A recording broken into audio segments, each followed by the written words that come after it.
Imagine walking into a freezing, dark cabin in the middle of an isolated forest.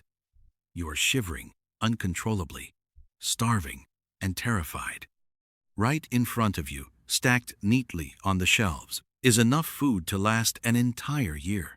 Just outside the door is a full propane tank connected to a heater inside the room. All you have to do is turn a small valve, strike a single match, or open a can of food.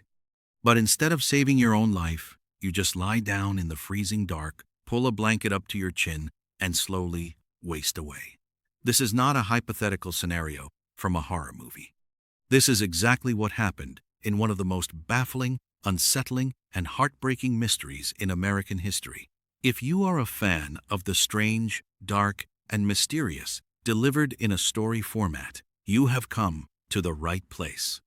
Please take a moment to gently tap the like button and subscribe so you never miss out on these unsettling stories. It was the evening of February 24th, 1978. Five best friends from Yuba City, California, were piling into a turquoise and white 1969 Mercury Montego. The air was brisk, but the men were entirely consumed by excitement. These men were Ted Weyer, Gary Mathias, Jack Madruga, Jack Hewitt, and Bill Sterling. They ranged in age from 24 to 32, and they were a very unique group of friends. Each of them had some form of mild cognitive disability or psychiatric condition, but they were high-functioning, held down jobs, lived safely at home with their parents, and shared an intense, unbreakable bond over one single passion. That passion was basketball. They had formed their own team called the Gateway Gators. The very next day, they were scheduled to play their first game in a regional Special Olympics tournament. The stakes were incredibly high in their eyes, as the winning team would get a free week-long trip to Los Angeles. They were so thrilled about the tournament that some of them had already carefully laid out their freshly washed uniforms on their beds before leaving the house that evening. They wanted to be completely ready for the morning. But tonight, they were taking a short road trip.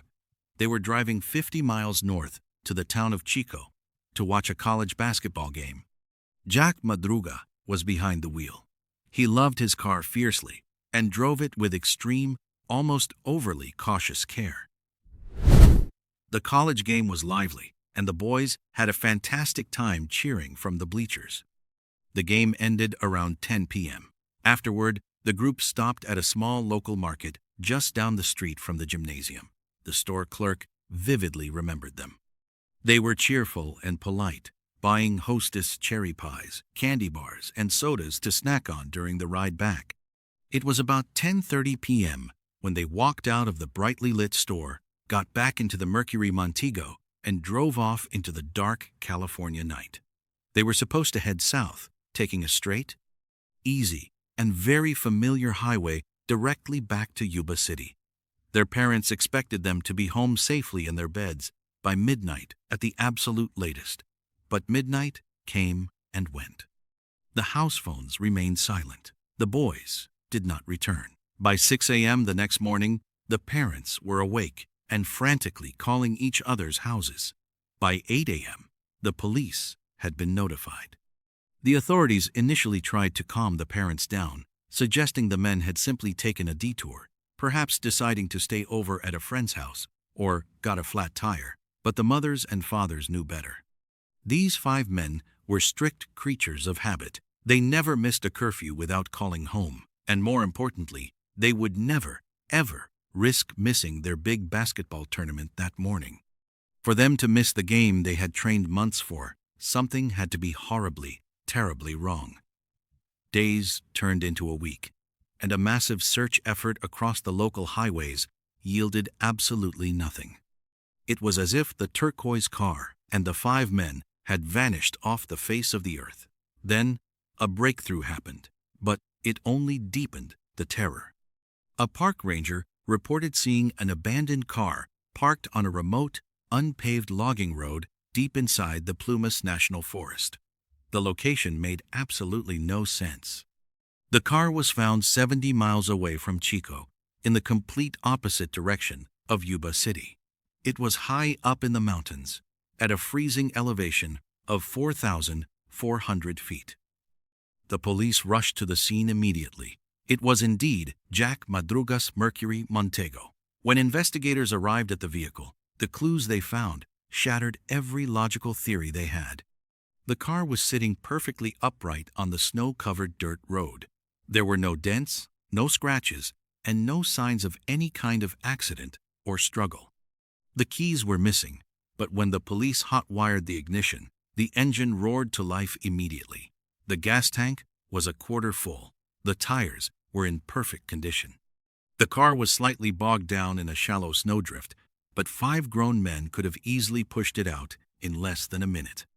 Even more bizarre, the candy wrappers and empty soda cans from the market in Chico were neatly folded and left inside the cabin. But there was no trace of the 5 men. The authorities were completely baffled. Why would Jack Madruga, a man who hated driving on unfamiliar roads and treated his car like a prized possession, drive up a treacherous, winding, unpaved mountain road in the dead of winter? They were far from home, heading into absolute wilderness, wearing clothes meant for a mild California evening indoors. They were dressed in light windbreakers, jeans, and low-top sneakers. The temperature up on that mountain was plummeting toward 0 degrees. And why, when the car got slightly stuck, did they abandon a perfectly working vehicle that could have provided shelter, safety, and a functioning heater? Shortly after the car was found, the police received a deeply disturbing tip. A local man named Joseph Shones came forward with a story that sounded like a nightmare.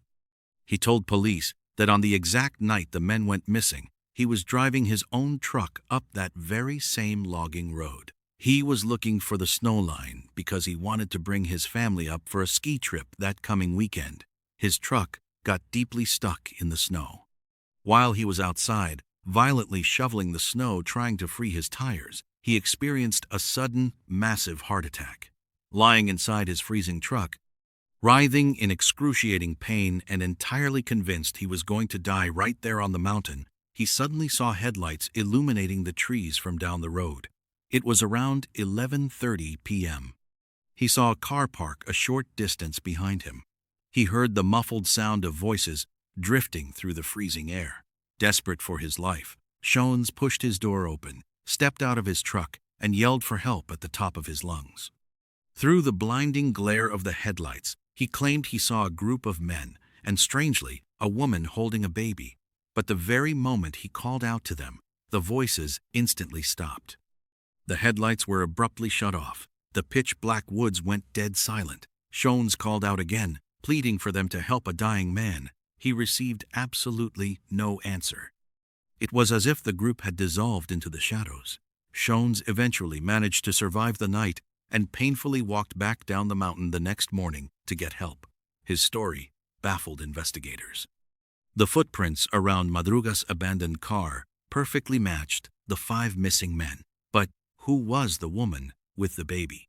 And why on earth would these 5 friendly, gentle men completely ignore a dying man screaming for help in the pitch-black woods?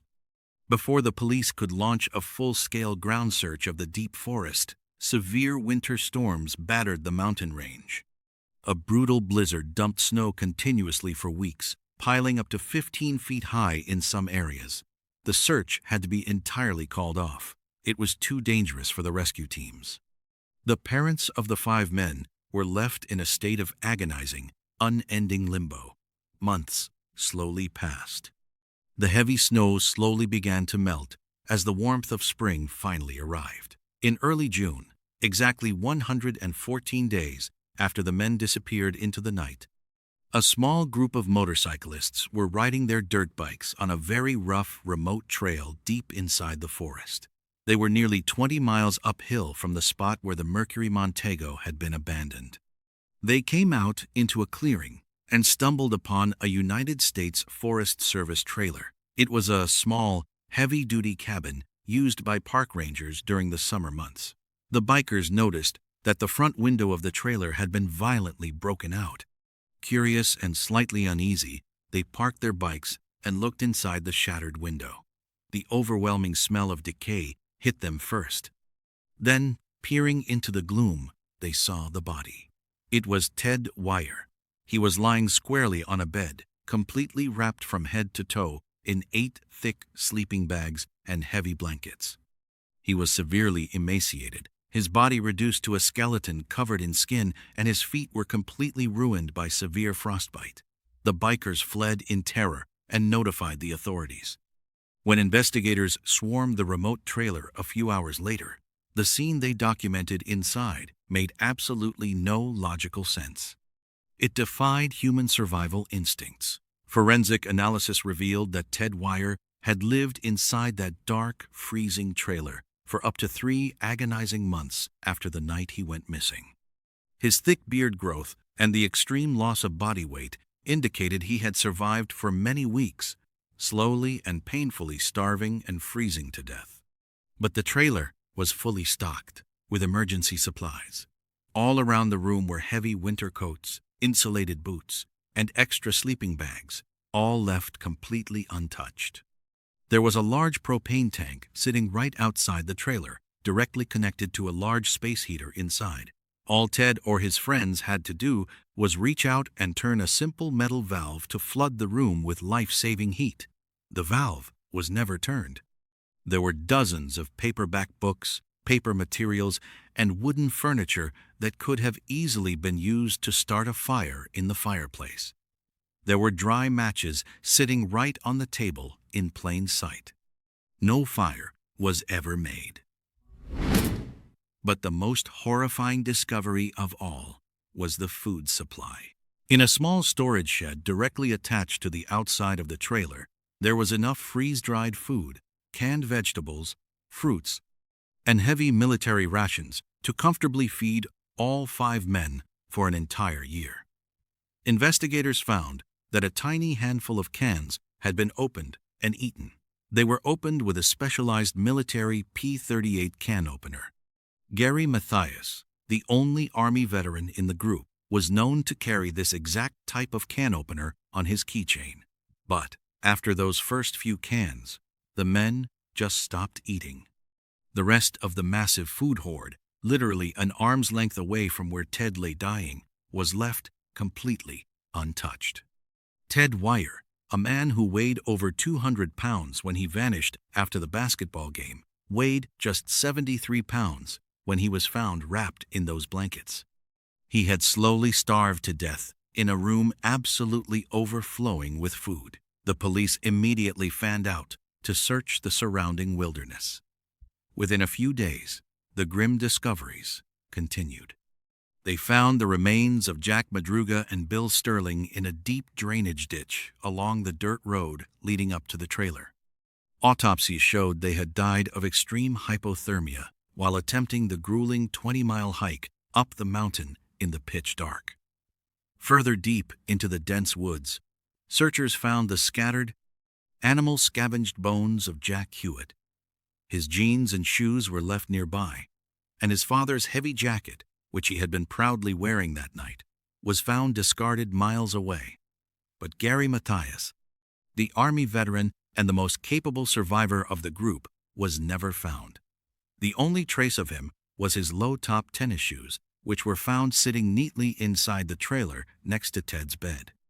It appeared that after Ted passed away, or perhaps shortly before, Gary put on Ted's heavier, warmer leather boots, stepped out of the trailer into the unforgiving winter wilderness, and walked away into oblivion. He was never seen or heard from again. The tragedy of the Yuba County Five leaves behind a chilling, impenetrable wall of questions. What terrifying thing drove these 5 men to abandon a perfectly safe working car and march 20 miles uphill through deep, freezing snow into total darkness, wearing nothing but light jackets? Why did they ignore Joseph Shones as he begged for his life? And, most hauntingly, why did the survivors, who actually reached the safety of the trailer, refuse to use the heat, the fire, or the massive pile of food that could have easily saved their lives? Psychologists and investigators have theorized for decades. Some believe the men saw something illegal or terrifying happening on that logging road, perhaps related to the mysterious woman and baby that Shones claimed to have seen. Maybe they genuinely believed they were being hunted in the dark. Their specific cognitive challenges might have caused them to panic entirely, their minds unable to process the fear, leading them to make highly irrational decisions. When they finally reached the Forest Service trailer after hiking for days in the snow, they had to break a window to get inside. It is highly likely they were so deeply afraid of getting in trouble with the law for breaking and entering into government property that their rigid minds refused to allow them to touch the supplies. They might have huddled together in the freezing dark, paralyzed by rules and fear, simply waiting for someone to come save them, until the bitter, cold, and unrelenting hunger slowly took them one by one. Ted Viher, known by his family to lack common sense but possessing an incredibly gentle soul, might have simply stayed in the bed where his friends tucked him in, patiently waiting for Gary to bring back help that would never arrive. There is a quiet, haunting beauty and immense tragedy in their final days. They never turned on each other. The ones who made it to the cabin tried their best to care for Ted. They tucked him into bed. They wrapped him in every blanket they could find. They stayed by his side in the dark. It speaks to a profound truth about life. Sometimes, the most innocent, trusting, and gentle souls among us are the most vulnerable to the chaotic, unforgiving nature of the world. Life demands a harsh adaptability. A single wrong turn in the dark, a moment of blinding panic, or a stubborn adherence to the rules, even when survival is on the line, can lead to devastating consequences. Their story is a stark reminder that the wilderness does not care about your good intentions, your fears, or your innocence. The physical world is entirely indifferent. The thick mountain forest swallowed their final moments, keeping the true, horrifying sequence of events locked permanently beneath the winter snow. The parents of the 5 men lived out the rest of their days consumed by the agonizing question of what chased their boys up that mountain. And Gary Mathias remains missing to this very day, a ghost wandering the Plumas National Forest. The strange case of the Yuba County Five remains one of the darkest, most impenetrable mysteries of the American outdoors. There are many more stories hidden in the dark corners of the world, waiting to be uncovered. And perhaps the next one will chill you even deeper to the bone. There is a very specific, undeniable dread that comes with staying in an old hotel. When you walk down a long, dimly lit hallway lined with identical wooden doors, you are walking through a gallery of hidden histories. You swipe your keycard, push open the heavy door, and drop your bags on the floor, rarely stopping to think about who was in that exact room the night before. You do not think about the arguments that echoed off the wallpaper, the quiet tears shed into the pillows, or the tragedies that might have unfolded just inches from where you are about to sleep. Most hotels clean away the physical evidence of the past, leaving only the scent of industrial bleach and fresh linen. But some buildings are too saturated with darkness. No amount of bleach can wash away the heavy, suffocating energy of a place that has seen too much pain. The Cecil Hotel in downtown Los Angeles is one of those places. Before we unlock the doors to one of the most unsettling mysteries in modern history, if you are a fan of the strange, dark, and mysterious delivered in story format, you have come to the right place. I upload stories just like this regularly, so please hit that like button, subscribe to the channel, and turn on the notification bell so you never miss a new upload. It was the winter of 2013. A 21-year-old college student named Elisa Lamb had decided to take a solo trip along the west coast of the United States. She was from Vancouver, Canada, and she was looking for an adventure. Elisa was a bright, curious, and expressive young woman who documented her life heavily on the internet. She maintained a blog where she wrote about art, fashion, and her personal struggles.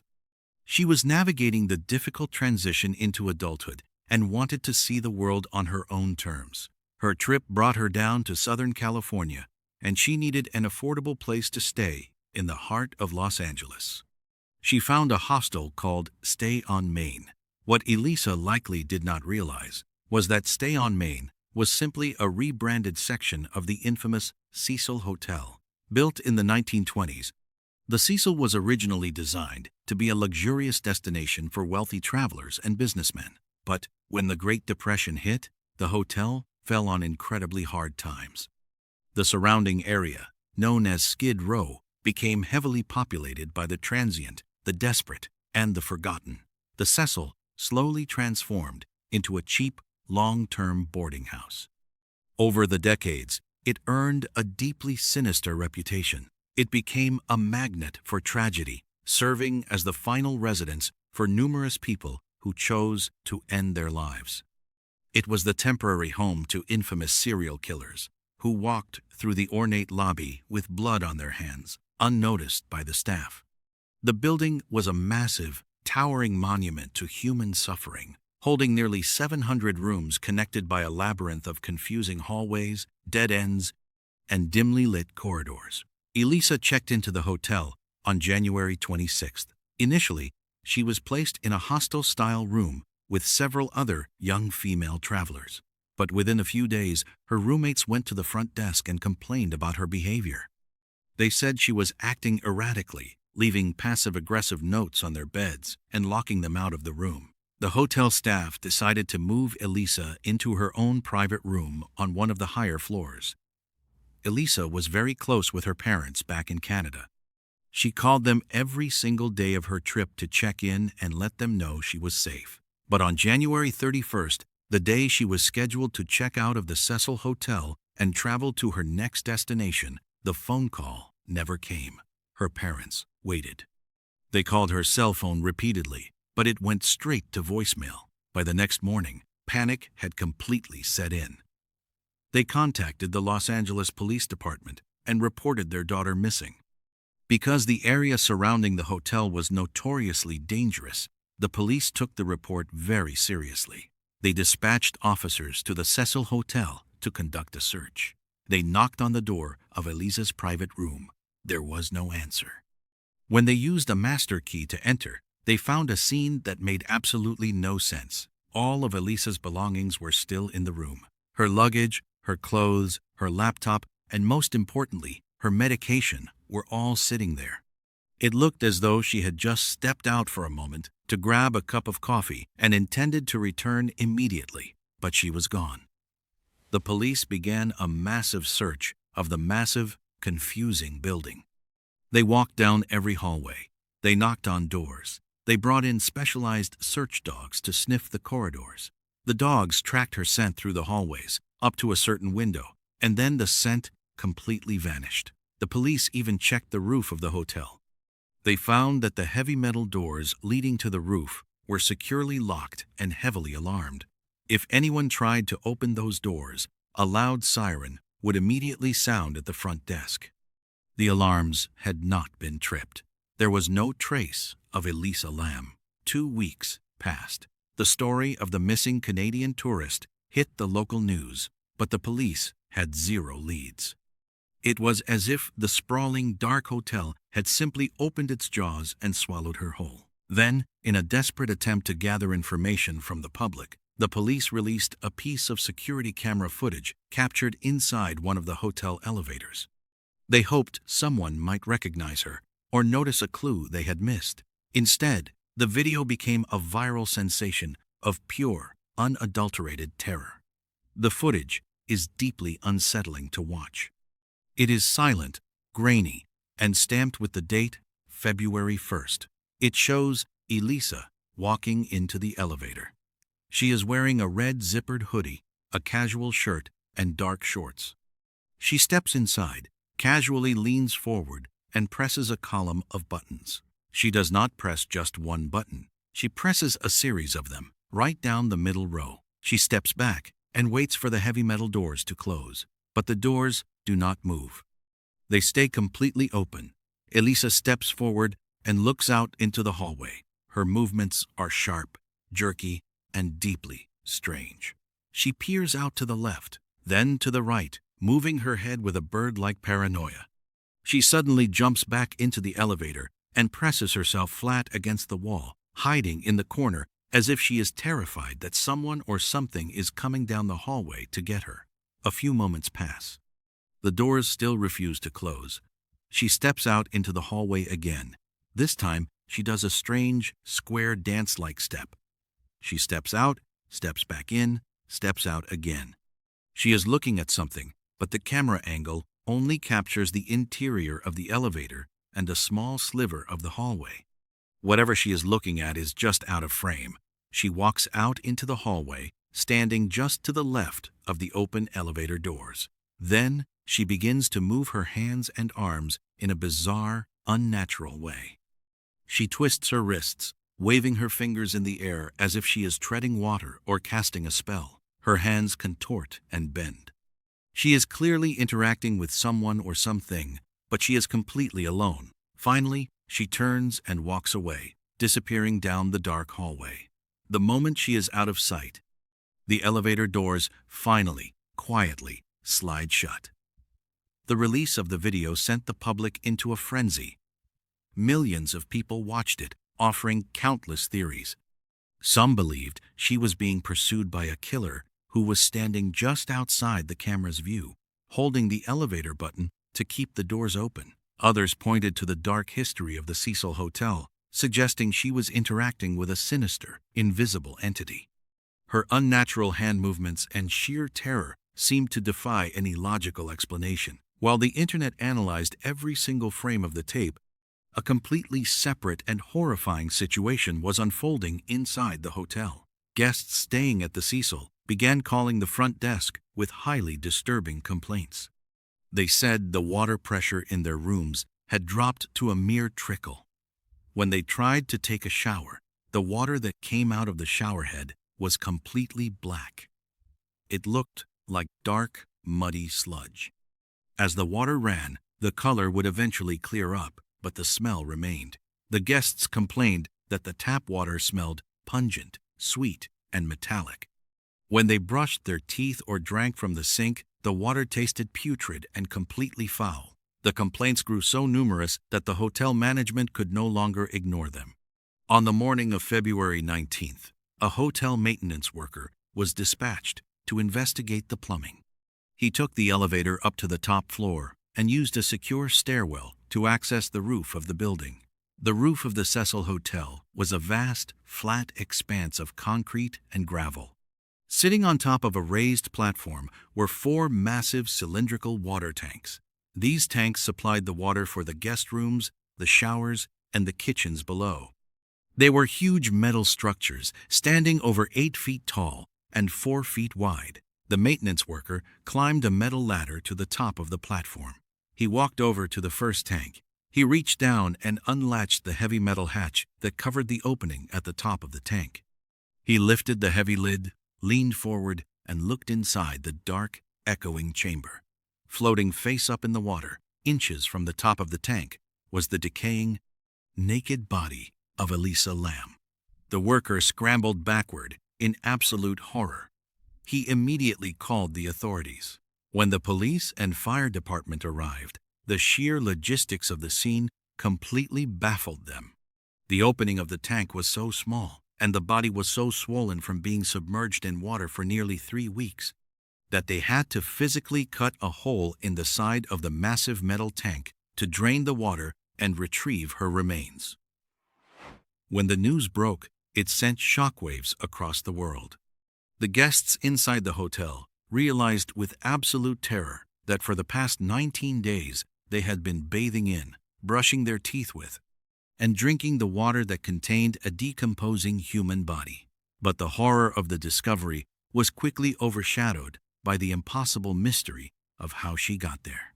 The police had checked the roof during their initial search, and the doors were locked and alarmed. To get to the roof without triggering the siren, someone would have had to navigate a complex labyrinth of fire escapes on the exterior of the building, climbing up several stories in the pitch-black night. Furthermore, the water tanks were towering structures. There was no fixed ladder leading from the concrete roof to the top of the specific tank where she was found. To look inside, you had to climb onto a platform, then haul yourself up the slippery, curved metal side of the tank. Once at the top, you had to lift a heavy metal hatch. Inside the tank, police found the red hoodie, the shirt, and the shorts Elisa had been wearing in the elevator video.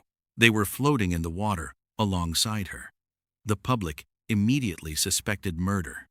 It seemed physically impossible for a petite young woman to navigate the fire escapes, scale an 8-foot water tank, open a heavy metal lid, strip off her clothes, jump into the water, and somehow close the heavy lid behind her. It seemed obvious that someone had chased her down the hallway, murdered her, carried her to the roof, and dumped her body into the tank to hide the evidence. The medical examiner took weeks to conduct a thorough autopsy and toxicology report. When the results were finally released, they provided an explanation that was far more tragic and realistically terrifying than any ghost story or murder plot. The autopsy revealed zero evidence of physical trauma. There were no bruises, no broken bones, no signs of a struggle, and no defensive wounds. Furthermore, the toxicology report came back completely clean. There were no illegal drugs or alcohol in her system. However, the toxicology report did reveal something incredibly important. The levels of her prescribed medication in her bloodstream were extremely low. Elisa Lam suffered from severe bipolar disorder. Her condition required strict daily medication to keep her brain chemistry balanced. When she traveled to Los Angeles, the change in routine, the stress of traveling alone, or perhaps a personal decision led her to stop taking her medication as prescribed. When a person with severe bipolar disorder stops taking their medication, they can fall into a deep, psychotic, manic episode. During these episodes, the brain begins to misfire. The person can experience vivid hallucinations, extreme paranoia, and a complete break from reality. They might believe they are being hunted. They might believe they have to hide. The haunting elevator video was not a recording of a woman interacting with a ghost or a killer. It was a tragic recording of a young woman trapped inside a terrifying hallucination created by her own mind. The reason the elevator doors did not close was not due to an invisible presence. In her frantic button pressing, she had hit the door hold button, which forces the elevator to stay open for 2 minutes. She was waving her hands and talking to a threat that felt entirely real to her, but existed only in her fractured consciousness. In a state of pure, adrenaline-fueled terror, she fled the elevator. She navigated the confusing hallways of the Cecil Hotel. She found an open window or a fire escape door that bypassed the roof alarms. Driven by the intense delusion that she needed to hide from her unseen pursuers, she climbed the exterior of the building. She scaled the water tank. She opened the heavy lid and climbed into the water, seeking the ultimate hiding spot. Once she was inside the tank, the water was freezing cold. Hypothermia sets in very quickly in dark, cold water. As the body core temperature drops dangerously low, people often experience a phenomenon known as paradoxical undressing. The brain becomes so confused by the cold that it suddenly registers extreme burning heat, causing the victim to frantically strip off their clothes in a desperate attempt to cool down. She removed her clothes. But the most terrifying realization of all was the water level. When she entered the tank, it was likely over half full. But the tank was essentially a giant metal barrel with smooth, slippery walls. There was no ladder on the inside. As the morning approached and the hotel guests woke up, they began to turn on their sinks and take their showers. As they used the water level inside the tank slowly began to drop. Elisa would have been treading water in the pitch-black darkness, shivering uncontrollably. As the water level sank lower and lower, the opening at the top of the tank moved further and further out of her reach.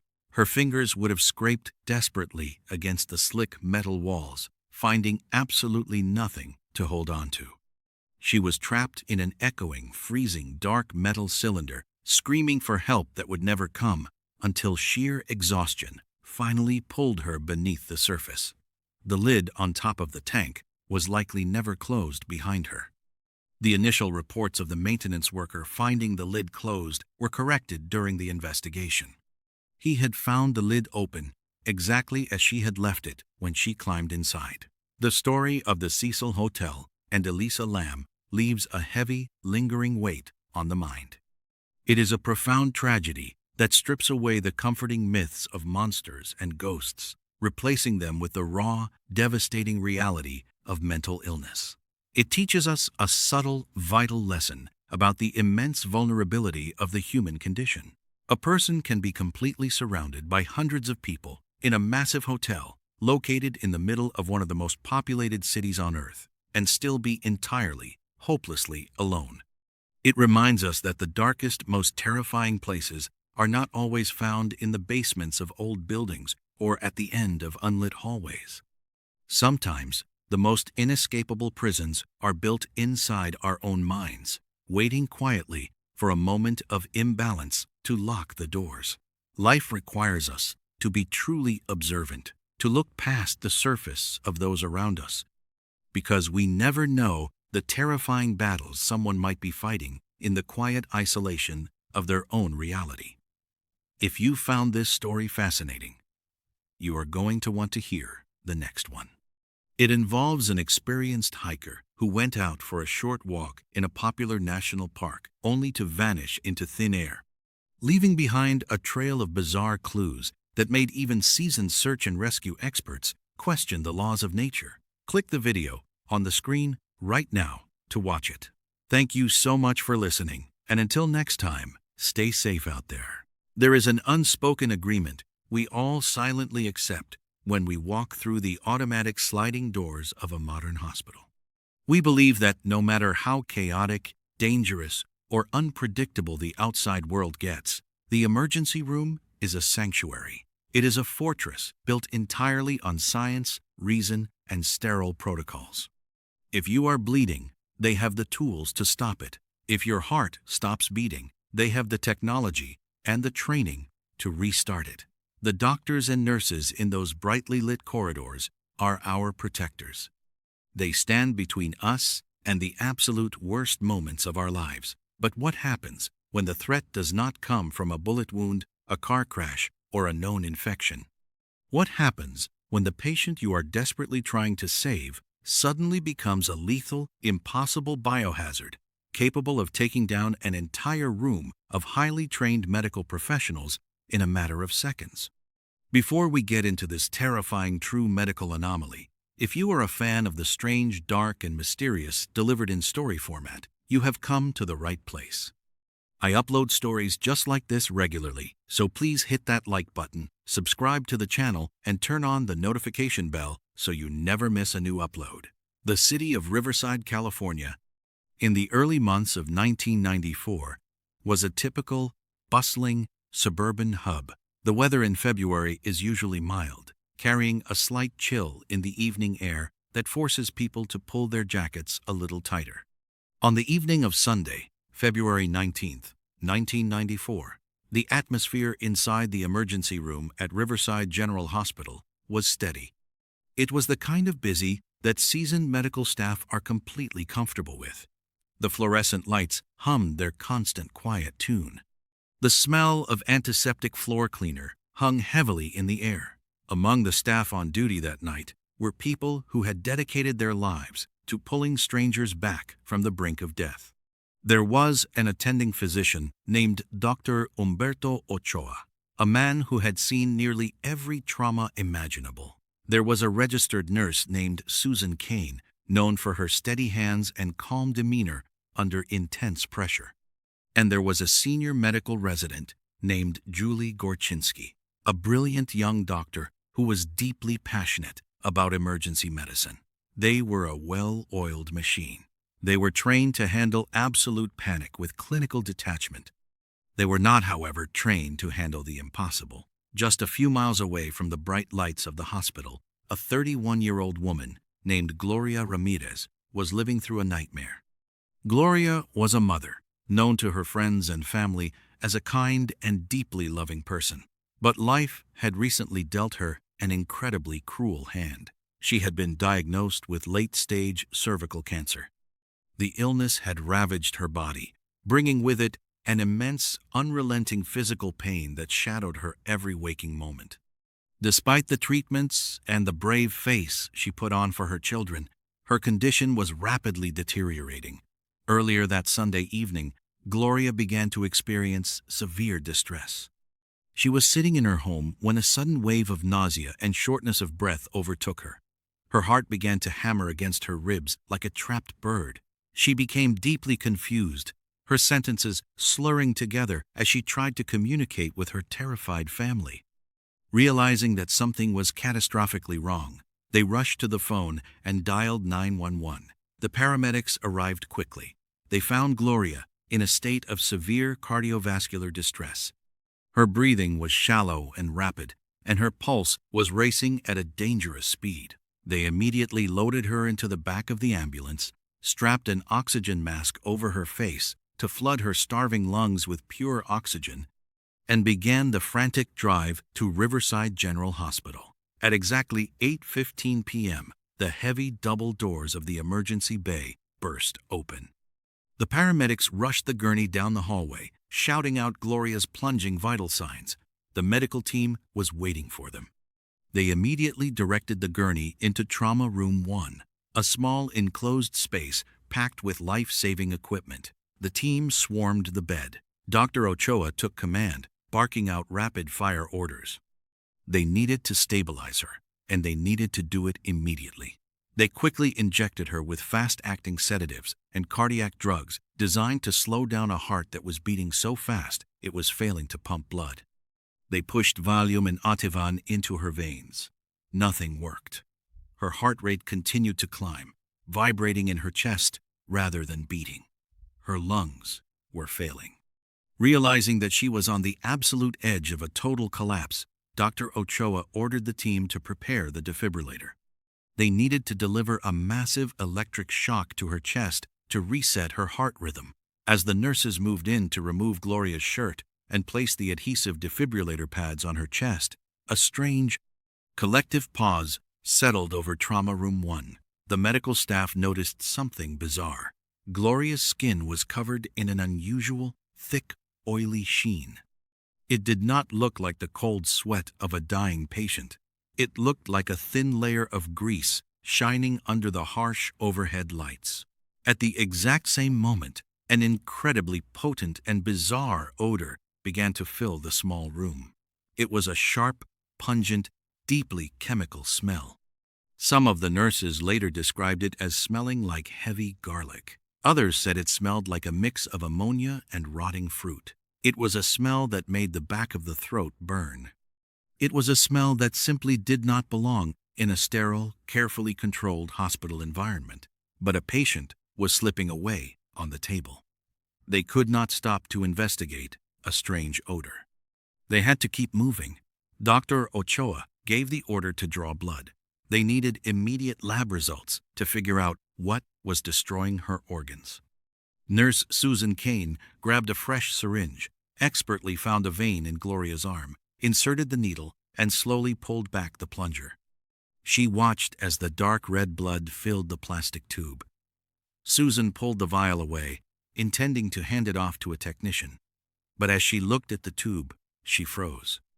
She held the vial up to the bright fluorescent lights. Floating inside the dark red liquid were tiny, solid, manila-colored particles. They looked like little crystals. Susan stared at it in complete disbelief. Blood does not crystallize inside the veins of a living human being. It was medically impossible. She leaned in slightly, bringing the vial closer to her face to inspect the bizarre phenomenon. As she did, she caught a direct whiff of the air escaping from the tiny hole at the top of the syringe. Instantly, Susan's face lost all its color. She stumbled backward, bumping hard into a stainless steel medical cart. She gasped, telling her colleagues that her face was burning and that the room was violently spinning. Before anyone could reach out to catch her, Susan's eyes rolled back, and she collapsed heavily onto the linoleum floor, completely unconscious. The room erupted. One of the other nurses quickly grabbed Susan by the shoulders and dragged her out of Trauma Room 1, shouting for help. In the chaos, the vial of crystallized blood was handed to the senior resident, Julie Gorkinski. Julie took the warm plastic tube. She looked at the impossible manila crystals floating inside. She too leaned her head down to smell the syringe, trying to identify the chemical odor that was now suffocating the room. A wave of intense, crushing nausea hit Julie like a physical blow. She felt a massive weight pressed down on her chest. The bright lights of the trauma room smeared into blinding streaks. She knew she was about to pass out. She managed to hand the vial to another staff member and staggered out of the room, heading frantically toward the main nurse's station to sit down. She grabbed onto a wooden desk for support, but her legs completely gave out beneath her. Julie collapsed. When her colleagues rushed to her side, they were horrified to see that she was not just unconscious. She was actively seizing. Her body convulsed violently on the hospital floor. Her breathing was shallow, and her eyes were fixed. Back inside Trauma Room 1, the nightmare was compounding. A respiratory therapist named Maureen Welch was standing at the head of the bed, manually pumping a bag valve mask to force air into Gloria's failing lungs. Maureen felt a sudden, terrifying wave of dizziness wash over her entire body. Her arms grew heavy. The beeping monitors faded into a distant echo. She let go of the mask, took 2 unsteady steps away from the bed, and collapsed face first onto the floor. Within a span of just a few minutes, 3 highly trained medical professionals had dropped to the ground, completely incapacitated by an invisible force radiating from the dying woman on the table. The emergency room descended into pure, unadulterated terror. The staff realized that whatever was killing Gloria Ramirez was now airborne, and it was taking them down one by one. The hospital administration was immediately notified. A code was called over the loudspeakers. The order was given to evacuate the entire emergency department. It was a scene of absolute pandemonium. Dozens of patients, some sitting in wheelchairs with broken bones, some bleeding from lacerations, were rushed out of their rooms and wheeled outside into the cold night air of the hospital parking lot. The nurses and doctors set up a makeshift triage center under the dim orange glow of the streetlights. They worked frantically to keep their existing patients alive while simultaneously fleeing the invisible poison that had taken over their building. But inside Trauma Room 1, a small skeleton crew made the ultimate, terrifying sacrifice. Dr. Ochoa and a few brave nurses refused to abandon Gloria. They stayed inside the contaminated zone. They fought a losing battle against her failing heart. They charged the defibrillator and shocked her again and again. They pumped every resuscitation drug they had in the crash cart into her system. They worked in a room that felt like it was actively trying to kill them, taking shallow breaths, fighting through their own dizziness, burning eyes, and overwhelming nausea. Despite their heroic and terrifying efforts, the damage to Gloria's body was too severe. At 8:50 p.m., Dr. Ochoa stepped back from the bed, looked at the flat line on the monitor, and pronounced Gloria Ramirez dead. The medical staff stepped away from her body, exhausted, traumatized, and terrified for their own lives. They carefully stripped off their scrubs, sealed them in hazardous waste bags, and thoroughly scrubbed themselves down in the emergency decontamination showers. The entire emergency room was sealed off behind thick plastic sheeting. The local police arrived, followed quickly by the fire department, and eventually, a specialized hazardous materials team, dressed from head to toe in full containment suits. The hazmat team slowly entered the empty, silent hospital wing. They carried highly sensitive equipment designed to detect radiation, poisonous gas leaks, and chemical weapons. They slowly swept the hallways. They tested the air in Trauma Room 1. They tested the surfaces, the medical equipment, and the ventilation system. They found absolutely nothing. There were no toxic chemicals detected. The hospital was completely baffled. Over the next few days, the investigation widened. The county health department stepped in. When the coroner performed the autopsy on Gloria's body, the level of fear was so high that he and his team had to wear custom-made, fully enclosed aluminum protective suits with their own independent oxygen supplies. They performed the procedure inside a specially built, airtight containment chamber. They took tissue samples, blood samples, and tested her organs for every known toxin. Again, they found no evidence of known poisonous gases, no agricultural pesticides, and no radioactive materials. For a brief, insulting moment, the official ruling from the health department was mass hysteria. The officials suggested that the intense stress of working in the emergency room, combined with a strange but harmless smell, caused the staff to experience a localized psychological breakdown. They claimed the fainting was entirely in their heads. The medical staff was furious. You do not seize from a panic attack. More importantly, Julie Gorchinsky, the resident who had handled the blood, spent 2 agonizing weeks in the intensive care unit. She developed severe internal complications. She developed a rare bone condition known as avascular necrosis, which literally caused the bone tissue in her knees to physically die and rot away due to a lack of blood supply. She required months of grueling physical therapy and multiple surgeries just to walk again. A psychological panic attack does not cause human bones to die. Something physical, something incredibly dangerous, had entered their bodies that night. Months later, a complex and terrifying chemical theory finally emerged.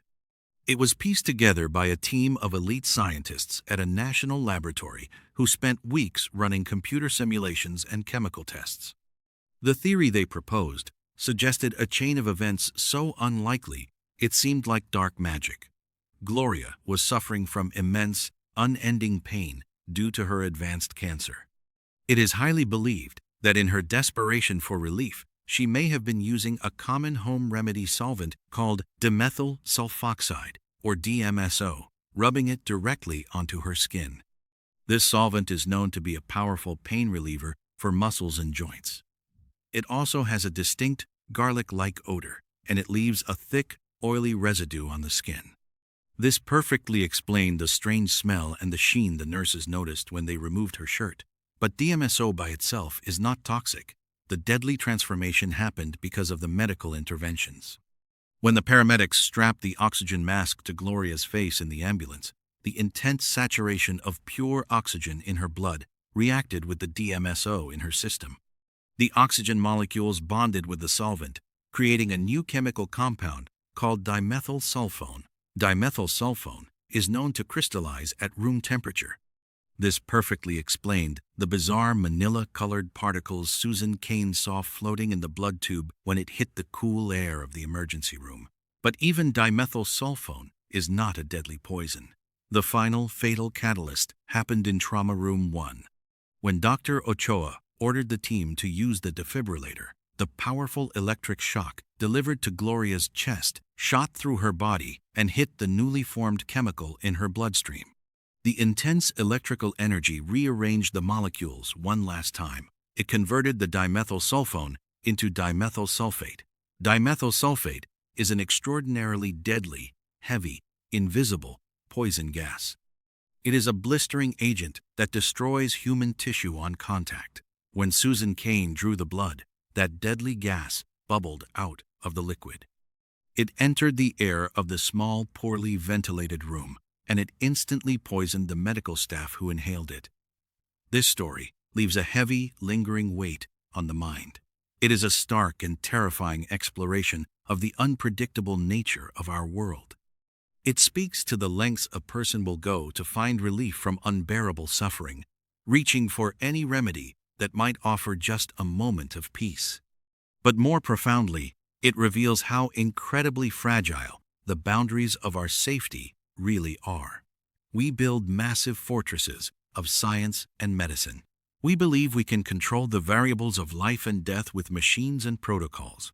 Yet, a simple sequence of well-intentioned actions seeking comfort, applying oxygen to help someone breathe, trying to restart a failing heart, can accidentally summon a nightmare. It teaches us a grim lesson about the hidden consequences of our actions. It shows us that every choice we make carries unseen ripples, and sometimes the very things meant to save us are the exact things that seal our fate. If you found this story fascinating, you are going to want to hear the next one. It involves an abandoned town in the middle of the American Rust Belt where the ground has been burning for decades. and a group of urban explorers who discovered that the toxic smoke is not the only thing rising from the cracked earth. Click the video on the screen right now to watch it. Thank you so much for listening, and until next time, stay safe out there. There is a profound and unsettling illusion that we all buy into when we visit the great wilderness of the American continent. We pack our expensive gear, we bring our maps, and we stick to the well-worn trails, believing that because we paid an entry fee at a ranger station, the wild has somehow been tamed. We look at the towering mountains and the endless oceans of pine trees, and we see a postcard. But the wilderness is not a park. It is a living, breathing entity that is infinitely older and stronger than we are. It operates on its own set of rules, and it does not care about our sense of safety. Millions of people walk into these forests every year and walk out with beautiful photographs. But every so often, someone walks into the trees, steps just a few feet off the path, and is swallowed whole by the landscape, leaving behind nothing but baffling clues and a silence that haunts their families forever. Before we dive into one of the most perplexing vanishing cases in the history of the national parks, if you are a fan of the strange, dark, and mysterious, delivered in story format, you have come to the right place. I upload stories just like this regularly, so please hit that like button, subscribe to the channel, and turn on the notification bell so you never miss a new upload. It was the morning of October 12th, 1999. The autumn air in Yosemite National Park was crisp and biting, carrying the distinct scent of decaying pine needles and cold granite. Arthur Pendleton, a 34-year-old architect from San Francisco, had planned this weekend trip for months. He was an experienced outdoorsman who respected the mountains, and he wanted to pass that love of nature down to his 7-year-old son, Leo.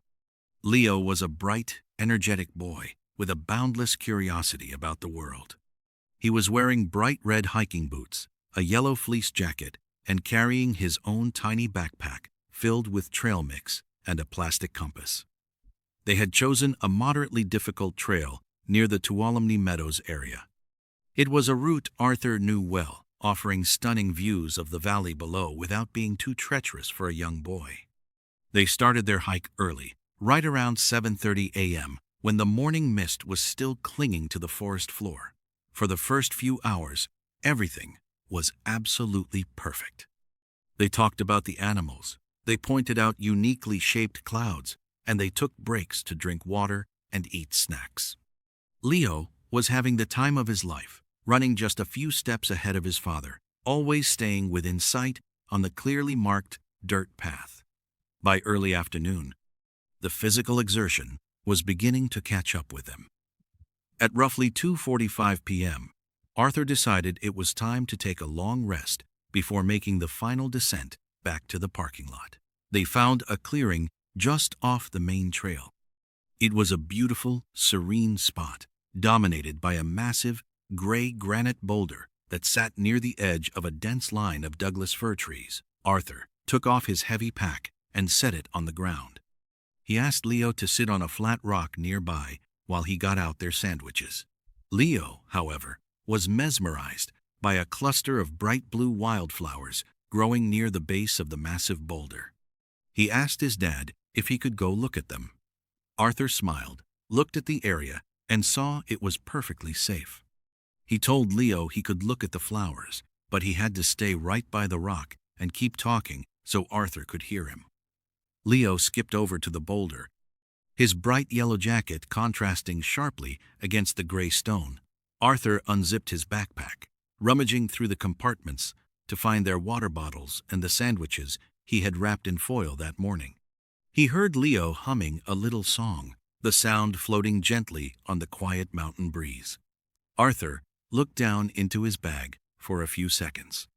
He moved a spare sweater, found the sandwiches, and pulled them out. The entire action took maybe 10 to 15 seconds. No more than 20. Arthur stood up, holding the food, and turned toward the massive boulder. Leo was gone. Arthur did not immediately panic. He assumed Leo had simply stepped behind the large rock to look at a bug or use the bathroom. Arthur called out his name, his voice echoing slightly in the quiet clearing. There was no answer. Arthur walked over to the boulder, expecting to see Leo hiding behind it, with a mischievous grin. But when he rounded the massive stone, there was nothing. The ground behind the rock was covered in a thick layer of dry, crunchy pine needles. There were no footprints. There was no bright yellow jacket. A cold spike of adrenaline hit Arthur's chest. He called out again, louder this time. He yelled Leo's name with the sharp, commanding tone of a parent demanding an immediate response. The only sound that came back to him was the gentle rustling of the wind through the high branches. This is where the story takes its first, deeply unsettling turn. If a child wanders off in a forest, especially a forest floor covered in dry leaves and snapping twigs, they make noise. You can hear the brush moving, you can hear footsteps crunching, and if they fall or get scared, you can hear them cry. But Arthur heard absolutely nothing. It was as if a vacuum had descended over the clearing the moment he looked into his backpack. In a matter of 15 seconds, Leo had vanished completely, leaving zero acoustic footprint. Arthur began to run in frantic circles around the clearing, pushing his way into the thick tree line. He screamed until his throat was raw. He ran 50 yards down the trail, then sprinted 50 yards up the trail. The vast, indifferent silence of Yosemite was suffocating. By 3:30 p.m., blind panic had completely taken over. Arthur realized he was wasting precious daylight. He grabbed his backpack, abandoned the food on the rock, and sprinted down the mountain toward the nearest ranger station as fast as his legs could carry him. He reached the ranger outpost at 4:45 p.m.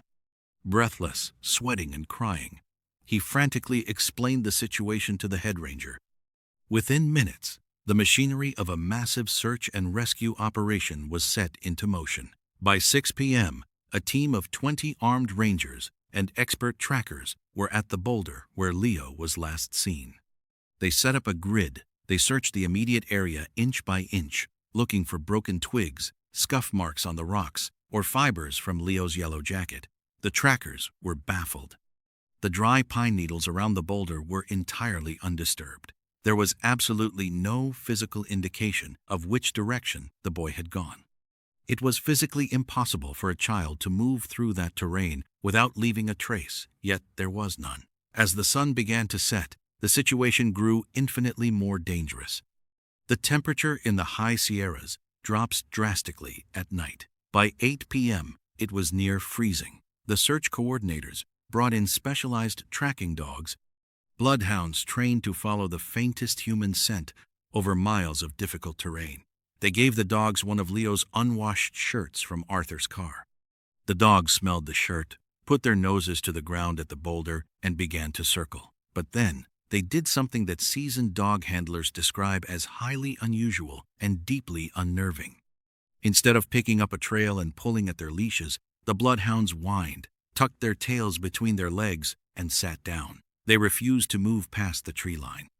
It was not that they lost the scent. Handlers will tell you that a dog reacting this way is indicating that the scent does not slowly fade away into the woods. The scent simply stops abruptly right at the rock, as if the person ceased to exist at that exact coordinate. The first night passed in agonizing darkness. Arthur sat at the command center, staring blankly at topographic maps, drinking coffee he could not taste, and praying for a miracle. By day 2, the search had exploded into a massive effort. Over 200 volunteers, professional mountaineers, and a helicopter equipped with thermal imaging cameras joined the hunt. They expanded the search radius to 5 miles, then 10 miles. They checked every ravine, every cave, and every riverbank. The thermal cameras swept the forest floor at night, looking for the tiny heat signature of a little boy huddled in the cold. They found bears, they found deer, but they found absolutely no trace of Leo. On the afternoon of the 4th day, the weather suddenly shifted. A massive, unseasonal storm front rolled over the mountains. The sky turned a bruised purple, and freezing rain began to pour. eventually turning into a heavy snowfall. The search had to be temporarily suspended. Arthur was forced to sit in a cabin, listening to the wind howl, knowing his young son was out there in the freezing whiteout conditions. Statistically, the chances of a 7-year-old surviving 4 days in the freezing wilderness with no shelter and no food were almost zero. When the storm broke on the morning of the 6th day, the search teams went back out, but the mood had shifted from a rescue mission to a recovery operation. The snow had covered any remaining tracks. The forest was buried in a foot of pure white silence. Then, on the afternoon of the 7th day, a bizarre radio call came into the command center. A group of elite mountain climbers were scaling a highly dangerous, near-vertical rock face known as the Devil's Tooth. This location was roughly 12 miles away from the boulder where Leo had vanished. More importantly, it was nearly 3,000 feet higher in elevation. The terrain leading to the Devil's Tooth consisted of brutal, jagged scree fields, deep icy rivers, and sheer cliffs. It was an environment that challenged even fully equipped adult professionals. One of the climbers was resting on a narrow ledge halfway up the rock face. He looked over to his right, and sitting neatly on a small, isolated outcropping of rock was a bright yellow fleece jacket. The climber radioed it in. The rescue team immediately dispatched a helicopter to the coordinates. A ranger was lowered down to the ledge. He retrieved the jacket. It belonged to Leo. The discovery sent shockwaves through the search command. How could a 7-year-old boy travel 12 miles through impossibly rugged terrain, cross freezing rivers, and scale a massive cliff wall in a matter of days? Furthermore, the jacket was not snagged on a branch or dropped in a panic. It was folded neatly, almost perfectly, and placed deliberately on the rock. The teams redirected all their resources to the Devil's Tooth. They combed the treacherous area for 2 more agonizing days. They found nothing else. No boots, no backpack, no boy. The location of the jacket made absolutely no logical sense. It defied all known patterns of lost children, who typically walk downhill, follow paths of least resistance, and shed clothing haphazardly when they succumb to hypothermia. On the morning of the 10th day, the official search was quietly being scaled back. Arthur was a broken man. The life had been completely drained from his eyes. He was preparing to leave the mountain without his son, a reality that no parent can ever truly accept. Around 11:30 a.m. that day, a lone wildlife photographer was trekking through a densely wooded, swampy basin located about 5 miles in the exact opposite direction of the Devil's Tooth. This area had already been thoroughly searched by dogs and men on the 2nd day. It was a miserable, muddy place filled with thick brambles. The photographer was setting up his tripod when he heard a strange, soft sound coming from a massive, fallen redwood tree nearby. The tree trunk was hollowed out by rot. He approached cautiously, thinking it might be a wounded animal. He peered into the dark cavity of the log. Huddled as far back as possible, trembling violently but breathing, was Leo. The photographer immediately radioed for emergency medical evacuation. Within an hour, Leo was airlifted to a regional hospital. Arthur was rushed to his son's bedside. When Arthur saw Leo, he collapsed onto the floor, sobbing uncontrollably. His son was alive. It was a miracle that defied every law of nature and medical science. But, as the doctors examined Leo, the miracle quickly morphed into a profound and terrifying mystery. Leo was severely dehydrated and malnourished. But he was alive. However, the physical evidence of his ordeal did not align with reality. Leo was not wearing his bright red hiking boots. He had no socks on. Yet, the soles of his bare feet were completely pristine. There were no cuts, no scratches, no bruises, and no dirt ground into his skin. He had supposedly wandered for 10 days through miles of brutal, jagged rocks, thorny brush, and freezing snow, completely barefoot, yet his feet looked as though he had just stepped out of a bathtub. Furthermore, His clothes, a simple long-sleeve shirt and jeans, were completely dry and entirely clean. There were no mud stains, no grass stains, and no tears in the fabric. He did not smell like a boy who had been living in a wet, rotting log. When the police and child psychologists carefully interviewed Leo a few days later, hoping to understand how he survived and how his jacket ended up on a sheer cliff 12 miles away, Leo's answers sent a deep chill through everyone in the room. Leo explained that he had walked behind the boulder to look at the blue flowers.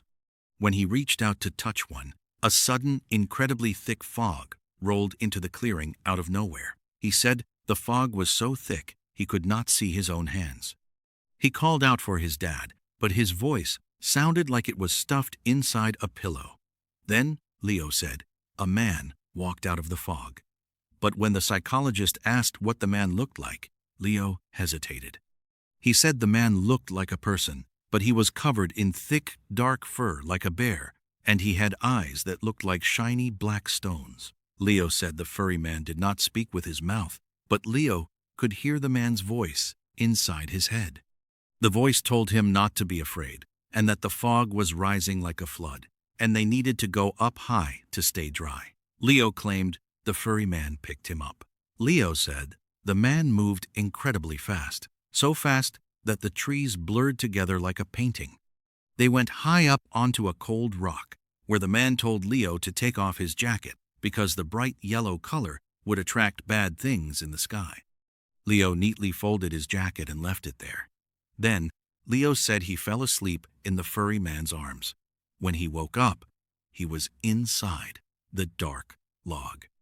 The man was gone, and Leo waited there because the voice in his head told him a man with a camera would come to wake him up. The authorities gently pressed Leo, suggesting he had a bad dream, that he had perhaps imagined the furry man to cope with the fear of being alone.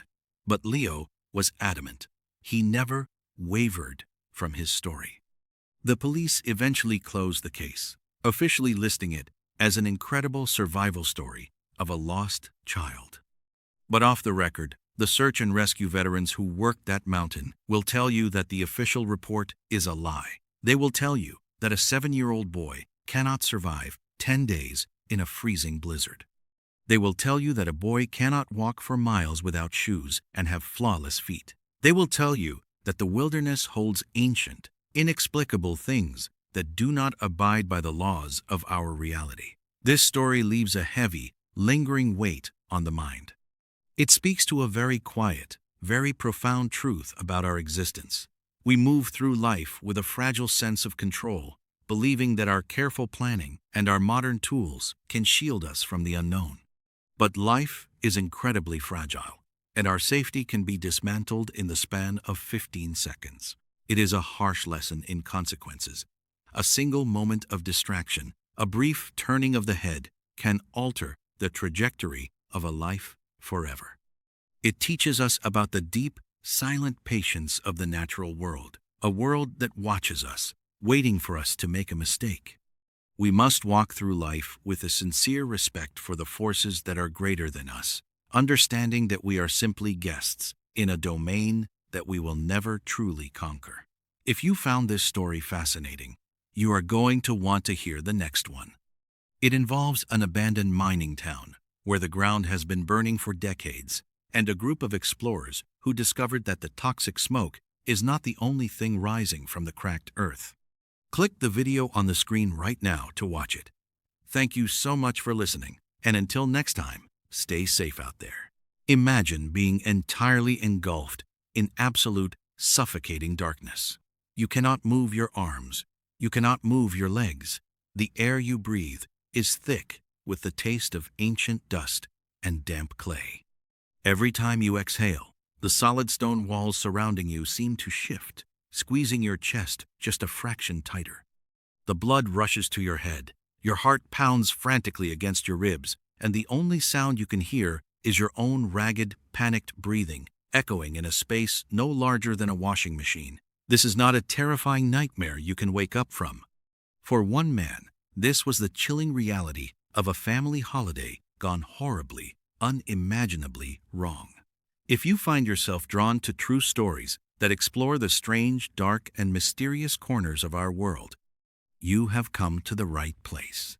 We tell stories just like this one, focusing on the deeply unsettling and the bizarre. Before we dive into the pitch-black depths of today's narrative, please sneak into the like button's house, locate their favorite bottle of shampoo, replace the contents entirely with superglue, and then calmly walk out the front door. The year was 2009. It was the week of Thanksgiving, a time usually reserved for warmth, family dinners, and gratitude. John Edward Jones, a 26-year-old medical student, had traveled back to his home state of Utah with his wife and their young daughter. They were expecting their second child soon, and life for John was full of promise. He was known among his friends and family as a warm, devout, and deeply caring individual. He was tall, athletic, and in his youth, he had been an avid caver. He and his brother Josh used to spend their weekends exploring the various cave systems scattered across Utah, navigating the dark subterranean worlds with the fearless energy of youth. But as John grew older, went to college, got married, and entered medical school, those caving adventures had faded into fond memories. He had not been in a cave for years. However, with the family gathered for the holiday and a few days of free time stretching out before them, a wave of nostalgia hit the brothers. They decided to organize a small expedition with some friends and family members to visit a place they had heard of but never fully conquered. It was a local favorite, known as Nutty Putty Cave. Nutty Putty Cave was not your typical grand cavern filled with massive stalactites and underground lakes. Discovered in 1960, it was a hydrothermal cave, meaning it was formed by superheated water cutting through the limestone from below. This process left behind a sprawling, chaotic labyrinth of narrow tubes, tight squeezes, and sharp drops. The walls of Nutty Putty were coated in a viscous, clay-like mud that felt sticky and slippery all at once, which is exactly how the cave earned its peculiar name. Because of its narrow passages, the cave was infamous among the local spelunking community. It demanded visitors to crawl on their bellies, contort their bodies, and squeeze through terrifyingly tight spaces. At around 8 p.m. on the evening of November 24th, the group arrived at the desolate, rocky hill that marked the entrance of the cave. The weather above ground was freezing, a harsh winter chill biting at their faces, but as they descended into the mouth of Nutty Putty, the temperature rose significantly. The earth insulated the cave, keeping it at a humid, stagnant 70 degrees Fahrenheit year-round. They switched on their headlamps, the beams of light cutting through the absolute darkness, and began their descent. For the first hour, everything went exactly as planned. The group navigated through the initial, wider sections of the cave. They slid down a slick, muddy incline known as the Big Slide, laughing and chatting, enjoying the thrill of the underground exploration. John and Josh, feeling confident, decided they wanted to push further into the more challenging depths of the system. They split from the main group, aiming for a notorious section of the cave known as the Birth Canal. The Birth Canal was a famously tight tunnel that forced cavers to squeeze through a space barely wide enough for a human torso, before suddenly opening up into a spacious, comfortable cavern where they could stand up and rest. John took the lead. He crawled on his stomach through the winding muddy tubes, his headlamp sweeping across the identical-looking walls of gray and brown rock. Without realizing it, in the confusing and unmapped lower sections of the cave, John took a wrong turn. He had bypassed the actual birth canal entirely and was now dragging himself into a highly dangerous, unmapped fissure known only to a few hardcore cavers. As Ed's push, the tunnel began to slope downward at a severe angle. The ceiling lowered, and the walls pressed in closer to his shoulders. John, assuming this was the famous birth canal he had heard about, believed that if he just pushed a little further, he would pop out into the large room on the other side. So, he kept going. He wriggled forward like a worm, using his elbows and toes to inch his way down the increasingly steep incline. Soon, the tunnel became so narrow that he could no longer use his arms to pull himself forward. His arms were pinned against his sides, and one arm was forced backward above his head. The tunnel then took a sharp, nearly 90-degree downward drop. John, fighting against gravity and the slick mud, slid forward headfirst into the vertical crevice. Suddenly, his chest became wedged against the unyielding stone. He was stuck. He was nearly upside down, trapped at an agonizing 70-degree angle. The space was barely 10 inches wide and 18 inches high. To put that into perspective, it is the size of the opening of a standard front-loading washing machine, but made of jagged, immovable rock. John exhaled, trying to make his chest smaller to slip through, but as he let the air out of his lungs, his body slid an inch deeper into the narrow V-shaped wedge of the crevice. When he instinctively tried to inhale again, his chest could not expand. The rock walls were pressing directly against his ribs. Panic, cold and sharp, immediately set in. He tried to wiggle backward, but his body was completely corked in the hole. Every slight movement only caused him to sink deeper due to the slick clay and the steep downward angle. He called out for his brother. Josh, who was a few yards behind him in the tunnel, heard the muffled, panicked cries. He crawled forward until he saw John's boots protruding from the tiny hole in the floor of the tunnel. Josh reached down, grabbed his brother's calves, and pulled with all his might. For a brief second, John slid upward, but the space was so cramped that Josh could not get a proper grip. When Josh's hands slipped, John immediately slid back down into the crevice, wedging himself even deeper than before. The sheer force of the drop slammed John's chest into the rock, knocking the wind out of him in a terrifying gasp. Through the narrow gap, John managed to speak. His voice was strained, thick with terror. He told Josh that he could not breathe, that he was trapped, and that he needed help. Josh, realizing the horrifying reality of the situation, knew he could not pull John out alone. He told his brother to stay calm, prayed with him for a brief moment, and then scrambled backward through the twisting, claustrophobic tunnels to reach the surface. Once outside, breathing the freezing night air, Josh called 911. It was now roughly 9:30 p.m. The response was massive. Within an hour, the desolate dirt road leading to the cave was lit up by the flashing red and blue lights of police cruisers, fire trucks, and search and rescue vehicles. Over 130 rescue workers, including the most experienced volunteer cavers in the region, descended upon the site. They set up a command center, brought in massive floodlights, and began organizing a rescue operation. The first rescuer to reach John was a woman named Susie. She was small, agile, and an expert in navigating tight subterranean spaces. It took her over an hour of agonizing crawling through the muddy labyrinth just to reach the spot where Josh had left his brother. When she finally arrived, all she could see were the soles of John's climbing boots sticking out from the jagged hole. She called out to him. John's voice came back, weak, muffled, and laced with exhaustion. He asked her if she was there to get him out. He told her he really wanted to get out. Susie assessed the situation, and the reality she reported back to the surface was grim. John was wedged in the worst possible position imaginable. Because he was completely upside down, his body was fighting a losing battle against gravity. The human circulatory system is not designed to function upside down for extended periods.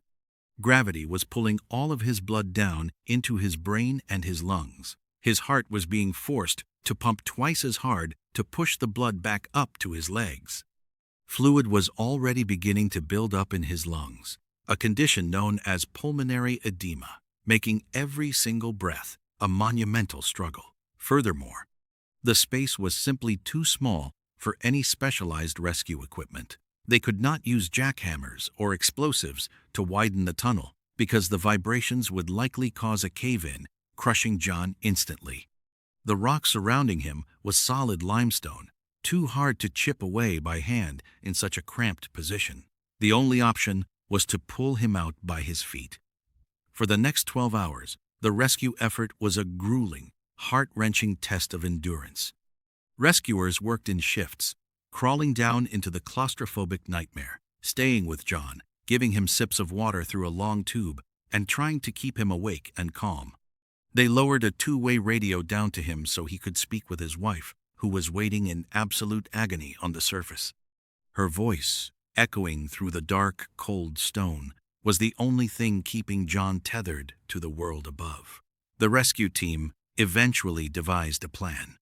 They would drill heavy-duty climbing anchors into the walls of the tunnel above John, thread a specialized rope through the anchors to create a complex pulley system, tie the rope around John's legs, and have a team of men pull in unison.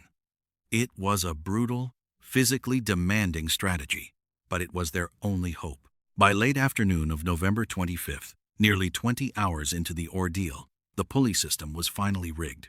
The air in the cave was thick with sweat, clay dust, and desperate hope. The command was given to pull. 8 strong men, wedged awkwardly in the tunnel above, hauled back on the rope. Slowly, agonizingly, John's body began to move upward. The friction against the rock ripped his clothes and scraped his skin, and John screamed in severe pain. Because the tunnel had a bend in it, as they pulled him up by his feet, his legs were being forced against the low ceiling of the tunnel above him. The angle was breaking his body, but it was working. They managed to pull him up several feet. For the first time in almost a day, John was able to make eye contact with one of his rescuers. He looked exhausted, his eyes bloodshot from the pooling blood, his face covered in mud, but he was out of the tightest part of the crevice. They gave him a brief moment to rest before the final pull that would clear him of the drop entirely. And then, the unthinkable happened. As the men held the tension on the rope, a sudden, violently loud crack echoed through the cavern. The stone archway, where the main climbing anchor had been drilled, was not as solid as they had believed. The rock shattered under the immense pressure. A massive piece of stone broke away, sending a heavy metal carabiner flying through the narrow tunnel like a bullet, striking one of the rescuers in the face and momentarily knocking him unconscious. Without the anchor holding the tension, the rope went completely slack. Instantly, gravity reclaimed its victim. John plummeted backward, sliding headfirst all the way down the steep, slick rock face, dropping entirely back into the exact same impossibly tight wedge where he had started. The impact wedged him even deeper, tighter, and lower than before. The dust settled. The rescuers, battered and shocked in the dim light of their headlamps, scrambled to reorient themselves.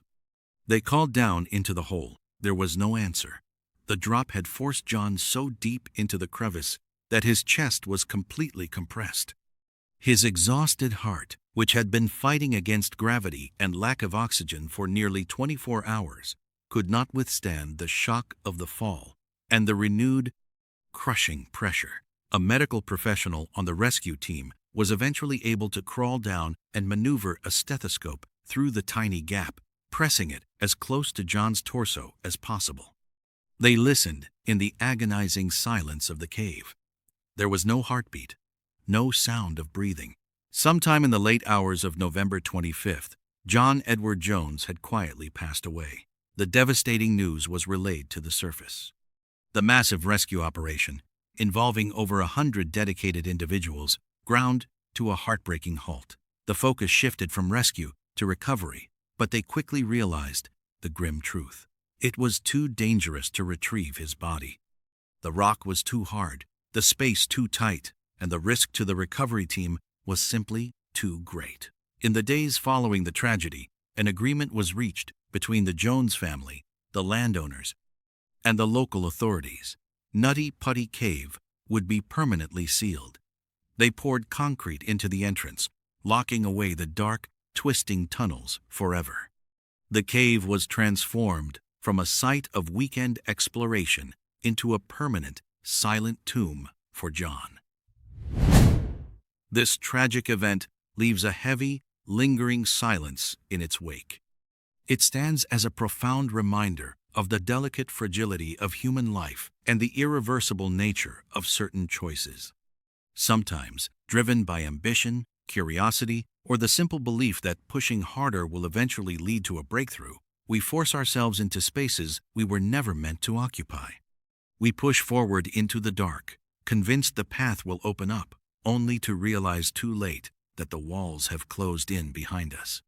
True wisdom often lies not in the relentless drive to push forward at all costs, but in having the patience and humility to recognize our limits, to know when to stop, and to understand that some paths, once taken, offer no way back. Thank you for joining me on this descent into the dark. If this chilling reality left a heavy weight on your chest, just wait until you hear the entirely different kind of nightmare we have prepared for you next time. Until then, stay safe and always be mindful of where your curiosity leads you. There is a very specific type of terror that comes from something that simply cannot happen. We are accustomed to tragedy, and we can process violence or accidents because they leave evidence behind. They leave a trail of cause and effect that our brains can understand. But what happens when the physical laws of our reality just seem to break? Imagine a room with only one door. You set up a camera pointing directly at that door. You watch a person walk through that door into the room. A few minutes later, you watch every single person inside that room walk back out. But the person you watched go in is not among them. You search the room, and it is completely empty. Where did they go? Did they dissolve into the air? Did they step into a crack in the universe? This is not a thought experiment. This is exactly what happened to a young man in Ohio, in a case that remains one of the most baffling, logically impossible mysteries ever recorded.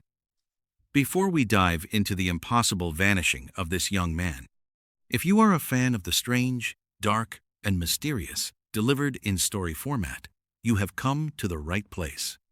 I upload stories just like this regularly, so please hit that like button, subscribe to the channel, and turn on the notification bell so you never miss a new upload. The year was 2006. The city was Columbus, Ohio. Brian Schaefer was 27 years old, and on the surface, his life was moving in a brilliant direction. He was a second-year medical student at Ohio State University, a bright, handsome, and deeply intelligent young man with a promising future as a doctor. He had a beautiful girlfriend named Alexis, who was also a medical student, and they were deeply in love. In fact, Brian had recently purchased a ring and was planning to ask Alexis to marry him during an upcoming vacation they had booked to Miami, Florida. They were scheduled to fly out on a Monday, just a few days away. But underneath the surface of this perfect life, Brian was carrying a heavy, suffocating weight. Just 3 weeks prior to this story, Brian had lost his mother to a grueling battle with cancer. He had been incredibly close to her, and her death had left a massive, hollow void in his heart. He was trying to hold it together, pushing through his grueling medical exams and keeping a brave face for his family and Alexis. But the grief was a constant, heavy shadow following him everywhere. On Friday, March 31st, 2006, Brian finished his final medical exams for the quarter. It was the beginning of spring break. He and his father went out to dinner that evening. His father noticed that Brian looked exhausted. The late nights of studying, combined with the raw, unprocessed grief of losing his mother, were clearly taking a toll on him. His father told him he should just go home, get some rest, and pack for his trip to Miami. But Brian declined. He said he was going to meet up with his friend and fellow medical student, Clint, to celebrate the end of their exams. He needed a distraction. He needed to blow off some steam. Around 9 p.m., Brian met up with Clint at a bar called the Ugly Tuna Saloona. This location is absolutely crucial to understanding the sheer impossibility of what was about to happen.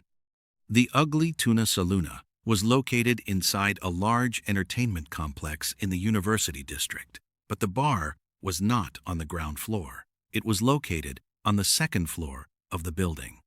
To get into the bar, you had to walk into the ground floor lobby and ride a long escalator up to the second level. At the top of the escalator, There was a small landing, and then the main entrance doors leading into the bar. Most importantly, the building was equipped with security cameras. There was a camera mounted on the ceiling right outside the Ugly Tuna Saloon. This camera continuously panned back and forth, capturing the top of the escalator, the landing, and the front doors of the bar. It was the only public entrance and the only public exit. If you went into the bar, you were caught on that camera. If you left the bar, you were caught on that camera. Brian and Clint started their night at the Ugly Tuna. They had a few drinks, catching up and enjoying the loud, energetic atmosphere of the college crowd. After a while, they decided to do some bar hopping. They left the Ugly Tuna, went back down the escalator, and visited a few other establishments in the immediate area. They drank, they talked to friends, and they tried to drown out the heavy stress of the past few weeks. As the night wore on, they met up with a female friend named Meredith. The three of them continued their night out, eventually deciding to head back to where they started. At 1:15 a.m., early Saturday morning on April 1st, the security camera at the Ugly Tuna Saloon captured Brian, Clint, and Meredith riding the escalator back up to the second floor. The footage shows them clearly. They step off the escalator, walk across the landing, and disappear through the doors into the crowded bar. The bar was incredibly packed. The music was deafening. The air was hot and humid from hundreds of bodies pressing together, and the drinks were flowing. Clint and Meredith found a spot near the bar, but Brian told them he was going to walk around and see if he could find some other friends. He wandered off into the dense crowd, disappearing into the sea of people. Time slipped away. At 1:55 a.m., just 5 minutes before the bar was scheduled to close for the night, the security camera outside the entrance captured Brian once again. The footage shows Brian stepping out of the front doors of the bar. He walks onto the landing near the top of the escalator. He is talking to two young women. They stand there for a brief moment, chatting. Brian looks totally normal. He is not stumbling. He does not look distressed, and he does not seem to be in any kind of danger. He says goodbye to the two women. The women turn and walk toward the escalator to leave the building. Brian, however, does not follow them.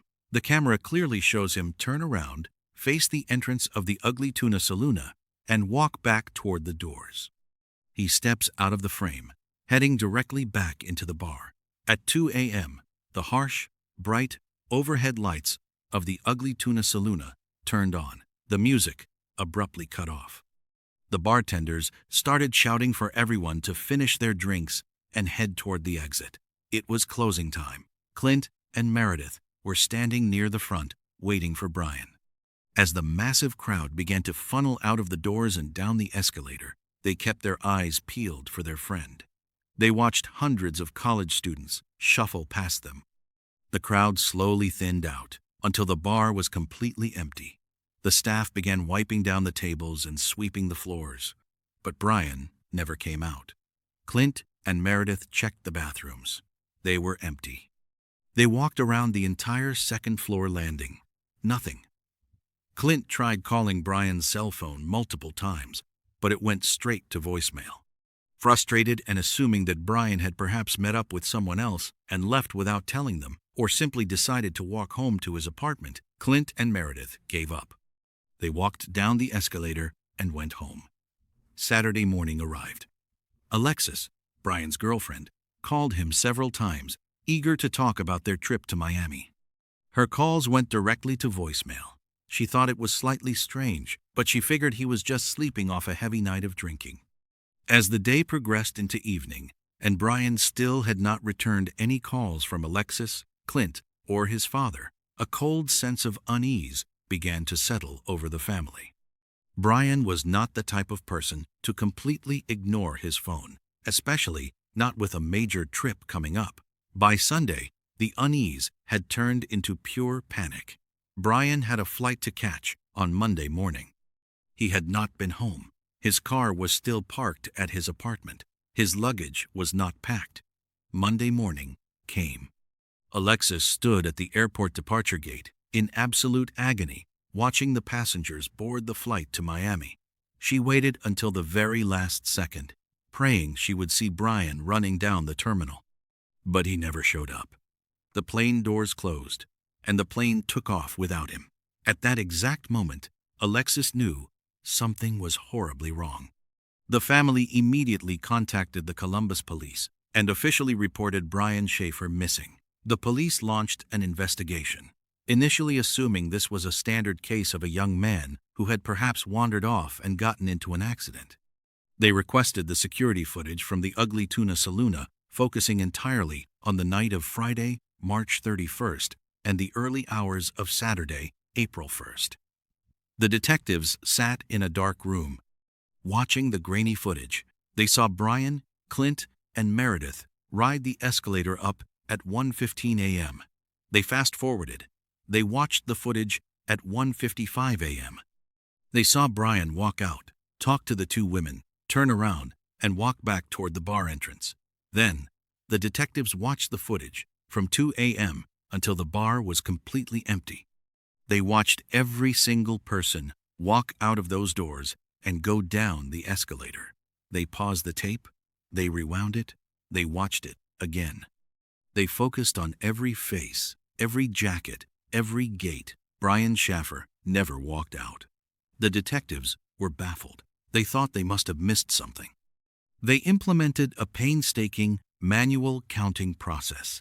They counted every single person who went up the escalator that night. Then they counted every single person who came down the escalator. The numbers did not lie.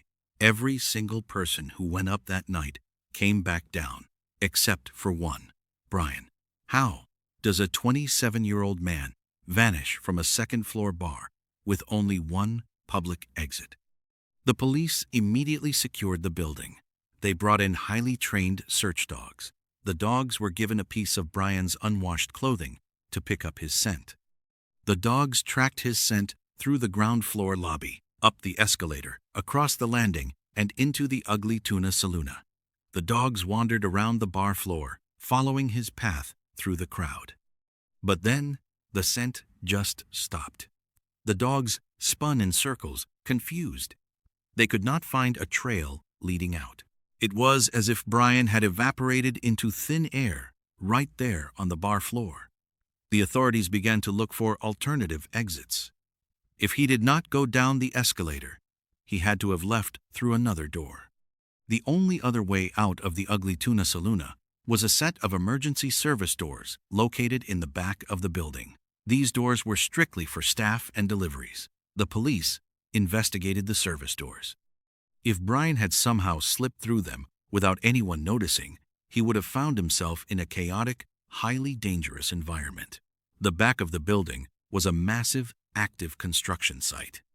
It was dark, filled with deep trenches, exposed rebar, concrete pillars, and steep drops. It was a labyrinth of scaffolding and debris.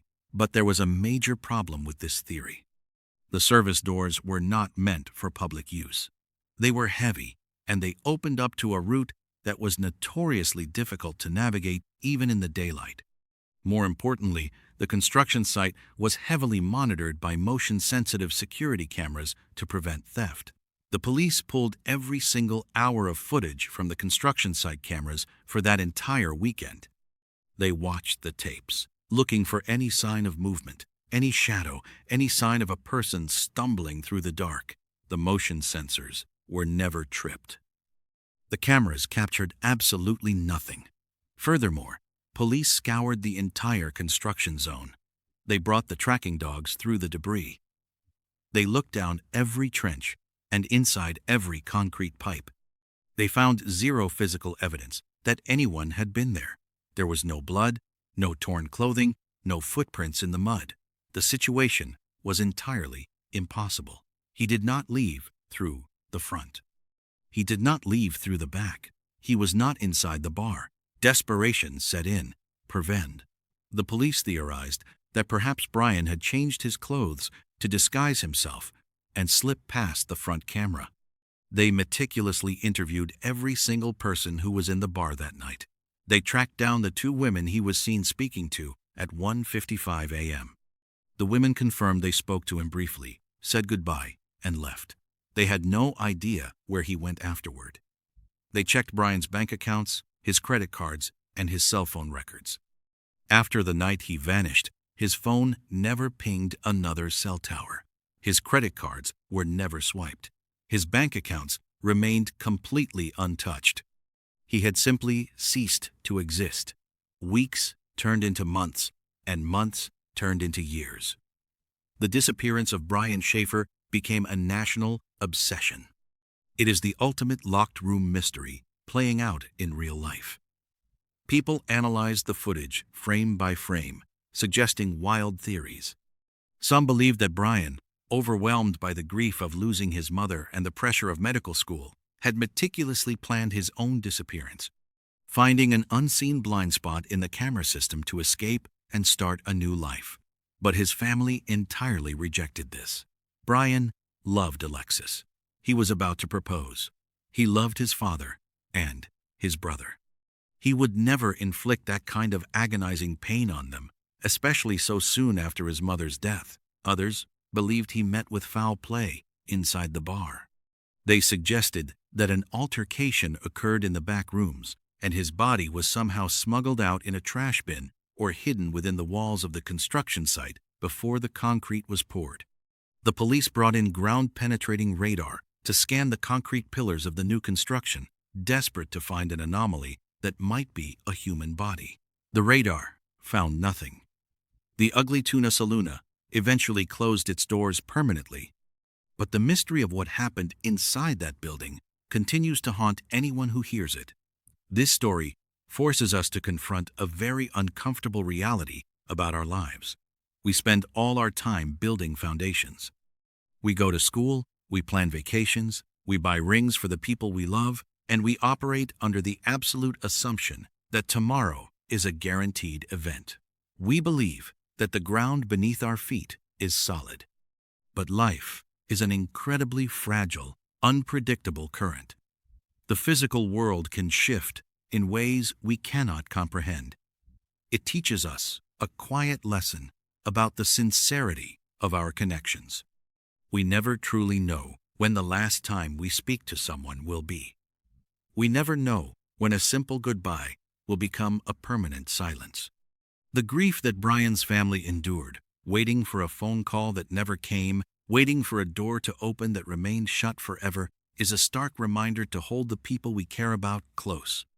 It is a reminder to live with patience, to express our love sincerely, and to never let a disagreement linger into the night, because the universe does not owe us closure. It does not owe us an explanation. Sometimes, the people we love the most simply step out of the frame, and we are left staring at an empty room for the rest of our lives. If you found this story fascinating, you are going to want to hear the next one. It involves a massive, isolated mountain range where a young boy vanished into thin air, only to be found days later miles away, telling a story about a creature that defies every law of nature. Click the video on the screen right now to watch it. Thank you so much for listening, and until next time, stay safe out there.